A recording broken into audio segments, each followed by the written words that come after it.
If you take a confetti popper like this one, mount it to a wall and tie an 8 ball to an extended version of the string and drop it 90 degrees from vertical like this, the confetti popper might pop. But the question is, will it? Welcome back to Engineered Bets. The confetti not popping is favored 2-1 based on an audience intuition poll where people voted based on an image of this scenario. That means the confetti actually popping is a 1-2 underdog, and it's your job to predict what will actually happen. A confetti popper is a pretty simple device. Removing the top layer, you see the compartment that houses the confetti, and then going one layer below that, you get to the chamber with the explosive charge. And I should point out that you shouldn't open these because it becomes more dangerous. Anyway, the explosive charge is wrapped here with the string attached, and similar to how a match striking a matchbox is done with friction, pulling on the string ignites the charge, which creates enough pressure to make that signature popping sound and send the confetti flying.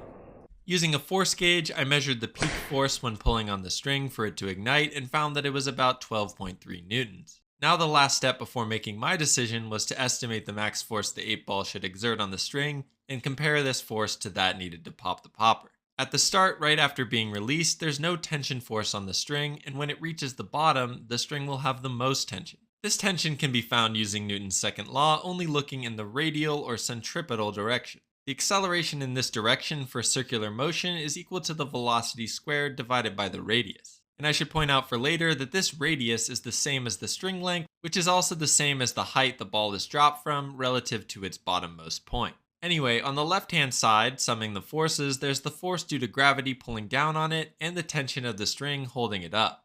After solving for this tension, you see that every variable is a known value except for the velocity of the ball. To estimate this velocity shown here in red, it was assumed that energy was conserved, so the potential energy of the ball at the start is converted to kinetic energy. Solving this equation for the velocity, you see that it's the square root of 2 times gravity times the height. With this velocity estimated, you can plug it back into Newton's second law. Now, simplifying this, because as mentioned earlier, the radius and the height are both the same value, you see that the max force exerted on the string is 3 times the weight of the object. That means, according to this way of modeling it, the string length doesn't matter, which is why I figured why not extend the string a bit more to make it more interesting. Anyway, to attach the billiard ball to this extended string, I decided to 3D print a little hat for the billiard ball, which I then attached using a hot glue gun. The total mass of this object was 180.1 grams, which means the max force on the string should be about 5.3 newtons, which is substantially less than the 12.3 newtons needed to pop it.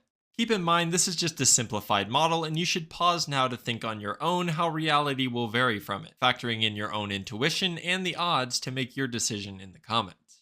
And now it's time to see what actually happened. The confetti popper actually did not pop. Congrats to those who got it right. For those curious, raising it up all the way so it's more of a free fall with an abrupt stop did work.